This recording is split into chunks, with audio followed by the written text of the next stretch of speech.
नमस्कार, आप देख रहे हैं अपना बिहार। मैं हूं आपके साथ विभा उपाध्याय। बोचा उपचुनाव की जंग में आरजेडी को बड़ी जीत मिली। अमर पासवान ने बीजेपी की बेबी कुमारी को 36,653 वोटों से हराया। वीआईपी की गीता कुमारी तीसरे स्थान पर रहीं, लेकिन बोचा के रिजल्ट से सबसे ज्यादा खुश वीआईपी के मुखिया मुकेश सहनी ही हैं।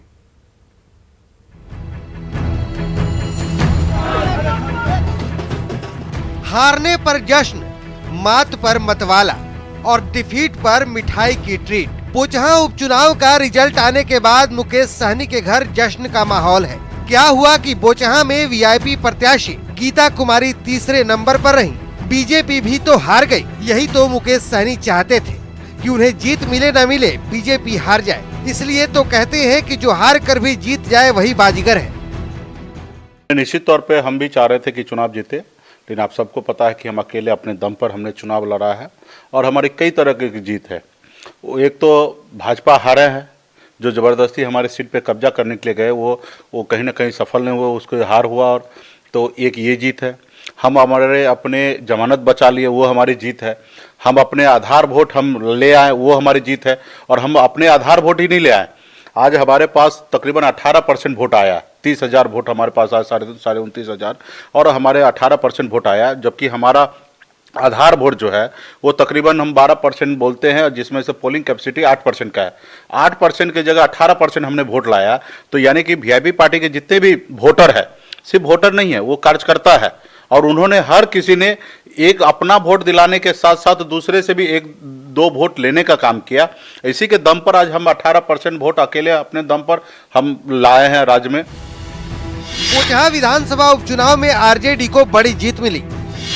आरजेडी के अमर पासवान 36,653 मतों से जीत गए। आरजेडी के अमर पासवान को 82,562 वोट मिले हैं, जबकि बीजेपी की बेबी कुमारी को 45,909 वोट मिले। वीआईपी की गीता कुमारी को 29,779 वोट मिले हैं।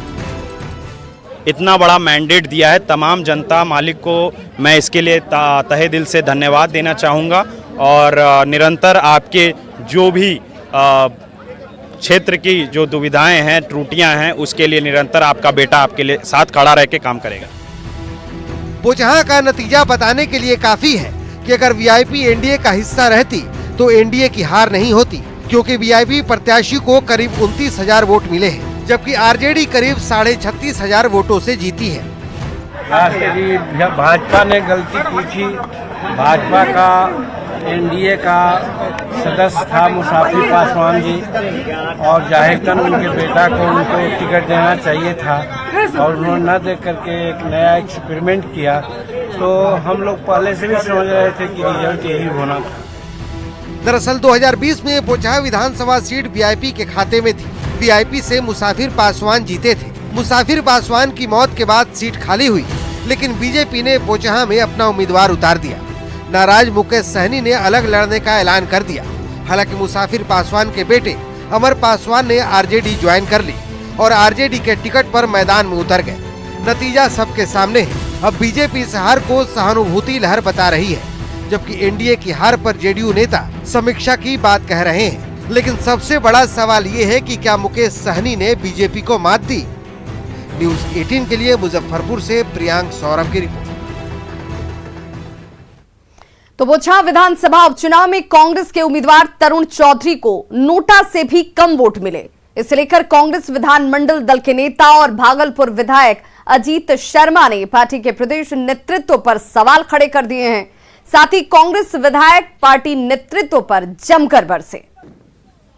इसके उम्मीदवार जो इसको दिया गया, कांग्रेस का जो उम्मीदवार वहां बने, न तो नेता विधानमंडल दल का मैं हूं, उनसे पूछा गया, न हमारे 19 विधायक है, उनसे पूछा गया कि किसको टिकट देना चाहिए, कौन उम्मीदवार अच्छा होगा। न ही मुजफ्फरपुर के जिला अध्यक्ष से पूछा गया, न ही हमारे एक विधायक मुजफ्फरपुर जिला से हैं बजेंद्र चौधरी जी, उनसे भी नहीं पूछा गया। सब लोगों ने यही कहा। और मुझे जहां तक पता है, वह जिसको उम्मीदवार बनाया गया वह कांग्रेस से था ही नहीं। किसके कहने पर दिया, यह तो हमारे आदरणीय अध्यक्ष महोदय जवाब दे सकते हैं, मदन मोहन झा जी, या हमारे आदरणीय प्रभारी भगत चरण दास जी जवाब देंगे। लेकिन मैं एक बात कहना चाहता हूं कांग्रेस की शक्ति बिहार में 1900 विधायक है, चूंकि जनता ने उन्हें चुन के भेजा है। अगर कोई भी आप डिसीजन लेते हैं केंद्रीय नेतृत्व, निश्चित तौर पर आपको 1900 विधायक से पूछ के लेना चाहिए। अगर पूछ के लिया होता तो कांग्रेस निश्चित तौर पर वहां मजबूती से चुनाव लड़ती और जनता उनके साथ होती। आज का दिन बिहार के लिए बेहद खास रहा, क्योंकि पर्यटन के विकास में नीतीश कुमार ने एक नया आयाम जोड़ दिया है। हम बात कर रहे हैं गया के महाबोधि कन्वेंशन सेंटर की, जिसका आज उद्घाटन हुआ। क्यों खास है कन्वेंशन सेंटर और इसमें खूबियां क्या कुछ हैं, देखिए इस रिपोर्ट में।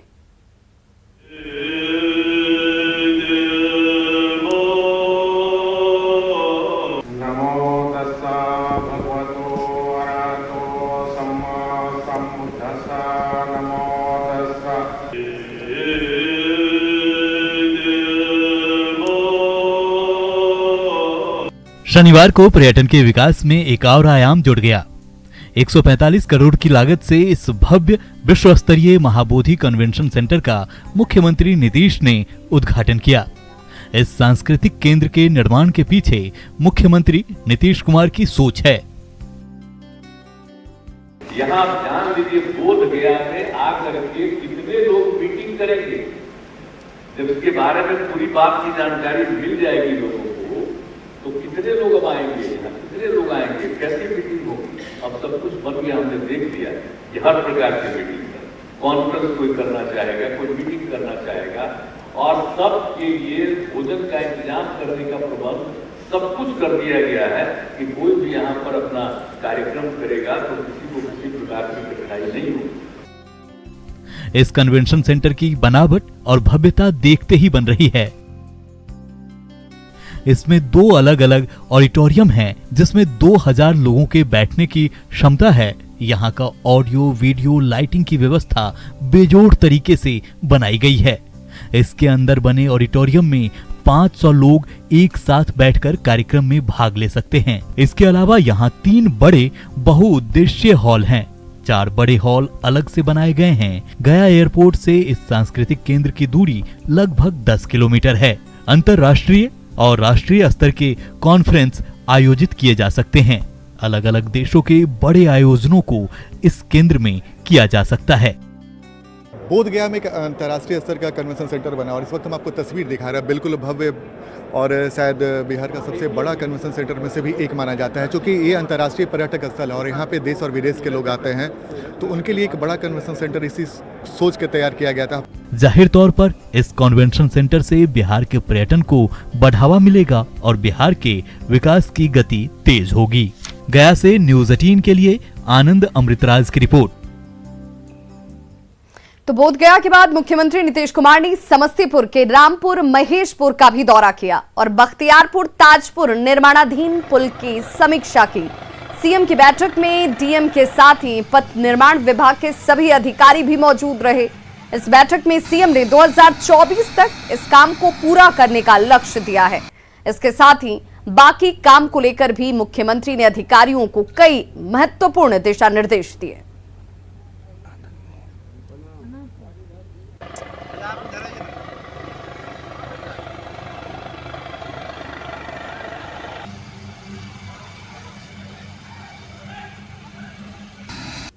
बैठक में उन्होंने जो पुल बनना है और ताजपुर बख्तियारपुर एक्सप्रेस जो बनना है उसको तो सबसे पहले कहा कि भाई इस नामकरण को चेंज करिए। अब ये मोकामा से 4 लेन बनेगा और बिल्कुल समस्तीपुर वैशाली को जोड़ते हुए और ताजपुर तक जाएगा। तो सबसे पहले तो उन्होंने टाइम बॉन्ड किया कि भाई ये कितने दिनों में तुम पूरा करोगे, तो इसको इन्होंने 2024 तक पूरा करने का टारगेट दिया है। और नवजुगा कंस्ट्रक्शन कंपनी के जो लोग थे उन्होंने इसको एक्सेप्ट भी किया कि सर 2024 तक ये पूरा हो जाएगा। महंगाई के इस दौर में भी पटना बेऊर जेल में बहुत ही कम कीमत पर सामान की सप्लाई होने वाली है। अब ऐसे में सवाल है कि आज के दौर में 60 पैसे में नींबू, 24 रुपए किलो सेव, 18 रुपए प्रति किलो संतरा और 114 रुपए किलो सरसों का तेल मिलना आखिर संभव कैसे है? क्या 60 पैसे में नींबू मिल पाएगा? क्या 18 रुपए किलो संतरा संभव है? क्या 24 रुपए में सेब खा पाएंगे?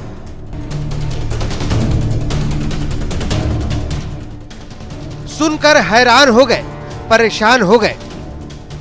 मजाक लग रहा है तो इसे मजाक मत समझिए, क्योंकि पटना के बेउर जेल में सामान सप्लाई करने वाले ठेकेदारों ने इसी रेट पर ठेका लिया है। भरोसा नहीं होता तो ये रेट लिस्ट देख लीजिए।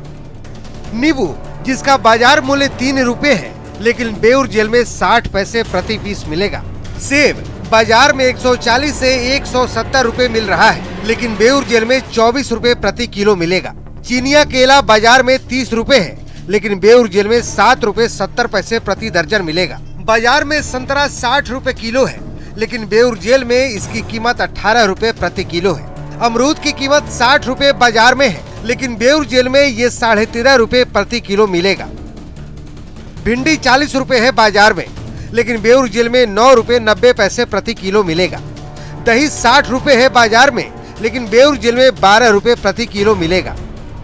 पनीर 220 रुपए है बाजार में, लेकिन बेउर जेल में 120 रुपए प्रति किलो मिलेगा। सरसों तेल की कीमत 170 रुपए है, लेकिन बेउर जेल में 114 रुपए प्रति लीटर मिल जाएगा। तो ये सब कुछ सामानों की रेट लिस्ट है। इसके अलावा और भी बहुत कुछ है जिसकी कीमत बाजार मूल्य से 5 गुने तक कम है। अब इस बात पर बिहार में ये सियासी बहस छिड़ चुकी है कि महंगाई के इस दौर में कोई ठेकेदार कैसे इतनी कम कीमत पर सामान उपलब्ध करा सकता है। कांग्रेस नेता चंद्र प्रकाश सिंह ने इससे भ्रष्टाचार के बढ़ने की आशंका जाहिर की है। ये जो आजकल आउटसोर्स टेंडर जितना हो रहा है ना, लोएस्ट रेट के नाम पर लूट हो रहा है। और जो उपभोक्ता हैं या जो काम आपको कराना है उसको क्वालिटी से कंप्रोमाइज करना और करप्शन से कंप्रोमाइज करना, ये है अगर आप लोएस्ट रेट में ऐसे रेटों से ऐसे दर पर आप अगर कोई काम देते हैं तो। वहीं जेडीयू प्रवक्ता अरविंद निषाद का कहना है कि बिना बाजार भाव जाने कोई ठेकेदार निविदा में रकम नहीं भरता है, फिर भी अगर कोई गड़बड़ी हुई तो कार्रवाई होगी। आकलन करने के उपरांत ही कोई टेंडर डालने वाला आदमी टेंडर डालता है, उसके अनुरूप बाजार का आकलन कर लेता है। आपको लगता है इसमें कोई गड़बड़ी नहीं होगी? जो गड़बड़ी करेंगे वो जाएंगे। बता दें कि बेउर जेल में कैदियों के लिए सामान सप्लाई के लिए एक क्रय समिति है, जिसकी अध्यक्षता पटना के डीएम करते हैं। सप्लाई समिति ने आवेदन मांगा था। नियमतः जिसका रेट सबसे कम होता है उसे ही ठेका दे दिया जाता है। यही वजह है कि जिस ठेकेदार ने सबसे कम कीमत पर सामानों की आपूर्ति का प्रस्ताव दिया, उसे क्रय समिति ने मंजूरी दे दी। हालांकि कैमरे पर कोई जेल का अधिकारी मुंह खोलने को तैयार नहीं है, लेकिन ऑफ द कैमरा ये लोग भी मानते हैं कि इससे भ्रष्टाचार फैलेगा और ठेकेदार क्वालिटी से कॉम्प्रोमाइज करेगा। सवाल यही है कि अगर इस रेट पर बेउर जेल में कैदियों के लिए सामानों की आपूर्ति की जाती है तो क्या उसमें गुणवत्ता से समझौता नहीं होगा? ऑफ द रिकॉर्ड अधिकारी न्यूज़ 18 को इस बात की जानकारी देते हैं कि निश्चित तौर पर 60 पैसे में कैसे नींबू आएगा यह समझा जा सकता है, यानी गुणवत्ता से समझौता किया जाएगा। और अगर गुणवत्ता से समझौता किया जाएगा तो निश्चित तौर पर यह भ्रष्टाचार को ही बढ़ावा देगा। कैमरा पर्सन मनीष जुनेजा के साथ संजय कुमार, न्यूज़ 18 पटना। और बड़ी खबर इस वक्त आ रही है, अनिल विज का बड़ा हमला जीतन राम मांझी पर। इस वक्त ये बड़ी खबर, इस वक्त मांझी पर अनिल विज का बड़ा हमला। मांझी के राम वाले बयान पर अनिल विज ने हमला किया है। मांझी ने राम को लेकर बयान दिया था, जिस पर अनिल विज का हमला। इस वक्त हरियाणा के स्वास्थ्य मंत्री अनिल विज, मांझी के बयान पर अनिल विज ने कहा है कि ये आदमी धरती पर बोझ है। ये बड़ा बयान इस वक्त अनिल विज की तरफ से, जिसमें जीतन राम मांझी को उन्होंने कहा है कि ये आदमी धरती पर बोझ है। भगवान राम लोगों के रोम रोम में है। हर हिंदू की राम में आस्था है। और सीधे तौर पर जीतन राम मांझी के ऊपर अनिल विज का ये जोरदार हमला। तो जीतन राम मांझी के राम वाले बयान पर अनिल विज ने हमला किया है। हरियाणा के स्वास्थ्य मंत्री अनिल विज की तरफ से यह बयान, जिसमें यह आदमी धरती पर बोझ है, अनिल विज ने कहा है।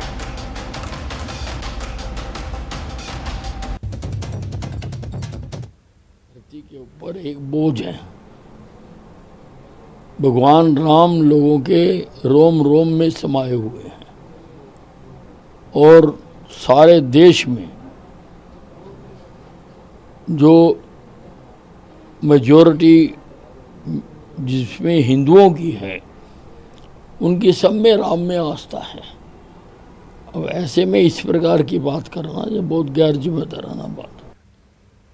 और चलिए अब आपको सुनाते हैं 2 दिन पहले जीतन राम मांझी ने 14 अप्रैल को जमुई के सिकंदरा प्रखंड के लछुआड़ में बाबा साहेब की जयंती समारोह में राम को लेकर क्या विवादित बयान दिया।